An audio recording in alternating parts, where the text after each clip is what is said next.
నావంటూ పుట్టినట్టు నా కొరకు ఆ చూకి అందలేదు ఇంతవరకు. వచ్చింది గాని ఈడు ఒంటి వరకు వేధించలేదు నన్ను జంట కొరకు.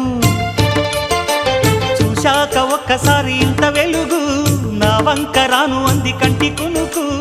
ఈ అల్లరి గారడి నీ లీల అనుకోనా, నీ పేరు ప్రేమ అవునా, ఇవాళే నిన్ను పోల్చుకున్నా.